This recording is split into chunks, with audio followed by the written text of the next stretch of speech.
Body. Are you afraid to compete? How do you respond to people saying that you're worried to be compared side by side with your peers in medicals, measurements, and workouts? Are you afraid to be measured against those guys one on one? Is that why you're not doing things? No, not doing things. It was a decision by me and my team, my family, and it comes down to that. So for the medical stuff, I'll be doing the medical stuff, just not here in Indy. I'll be doing it at the team interviews.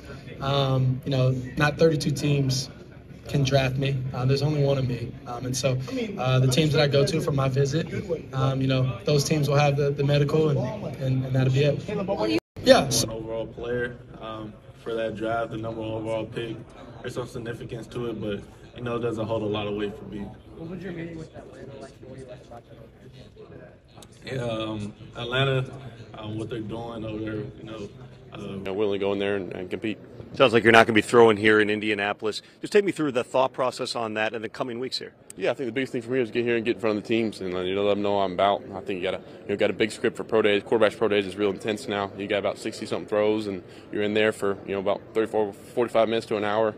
I'm throwing with the guys, so I'm ready to showcase them. What I can do on the field and kind of meet these teams and get in front of them here. Don't know how much.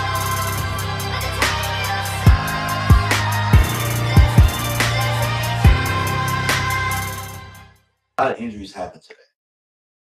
And I could see why players would decide not to, in the future, do the combine, especially top players. You know what I'm saying? Somebody ran a 4.29 today and popped their damn groin.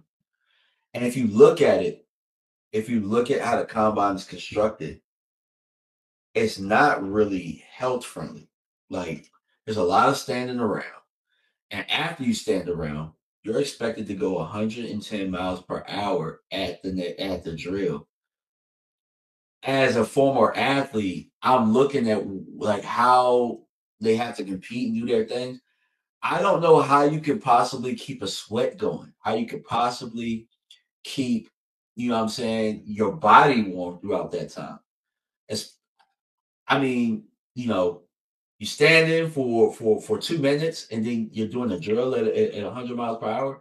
That's just asking for somebody to damn pop a damn groin or pop a damn hamstring like we've been watching. And so you see Caleb Williams. He didn't allow all of the 32 teams to examine him, and rightfully so. I get it. You don't want other people who don't have a shot at drafting you to have a competitive advantage over you or to have your records. I do think that that's important. And I think that if they really want to examine you the way that they want to, or if they are looking to draft you, bring me in there. That's only if you have the leverage, though. If you don't have the leverage to do that, then you know what I'm saying, you kind of at the mercy of what it is that has always been happening. Before a guy like Caleb Williams, I do think this sets a precedent. I think that the quarterback's not throwing. Who are my top quarterbacks? You got Jaden Daniels, you got Drake May. Obviously, Caleb Williams decided not to throw. You know, you could see guys moving forward deciding against all of this altogether. And if they do, I wouldn't feel the type of way about it. But on the other side, you know what I'm saying, the flip side of it, as a walk-on at a HBCU, I would have killed for this moment. I just would have killed for it to be in the combine.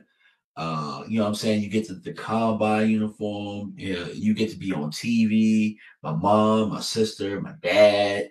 You know what I'm saying? Everybody get to see me run the 40 and everything that I dreamed of as a kid, and this being part of the process, right?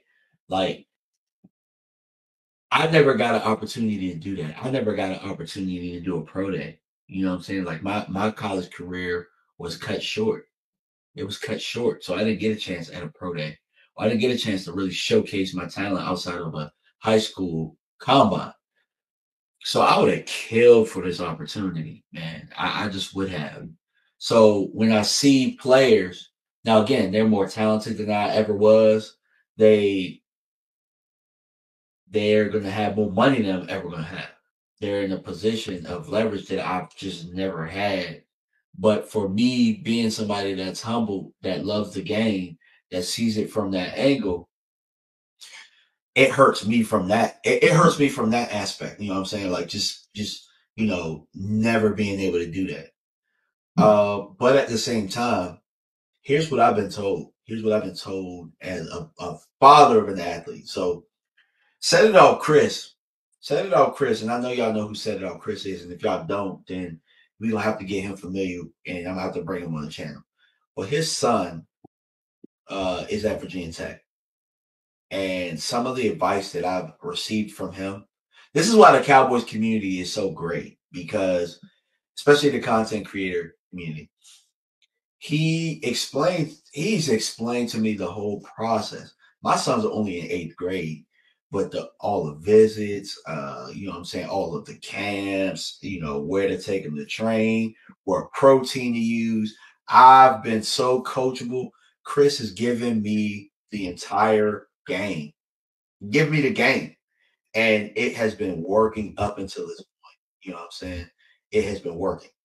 And one thing that Chris told me was, if you ever take your son on a visit, never let him run. Don't let him run the 40. It's not the first time I heard that. There was another coach where we had one of our players, Josh Clark, when I was coaching at Flint Hill. So I did coach at Flint Hill for a brief stint. And Josh Clark is at Virginia Tech now. Hopefully I can get Josh on this channel and we can talk to Josh a little bit. But I remember one of the coaches saying, don't let him run. Don't let him run. Don't let him run. And Josh, overachieving ass, go out there and run a 4.5 at North Carolina. You know what I'm saying? And shut everybody up. Runs a 4.5 on automatic time. All the guys go out there and they run well. But the whole point is, like, I've been told, don't let your son run unless he's a track athlete, unless you just know what his times are going to be, or what he's running consistently. If he's in the 4.3s, 4.4s, if it's going to be something that's going to reflect very well, let him run. If not, if you let him run, that time is going to follow him. It's going to follow him. It's going to follow. So when I think about that, and then I think about the combine, I think about all that type of stuff. There are smart agents out there. Smart agents, they know what they're doing. There are people out there who know the football business.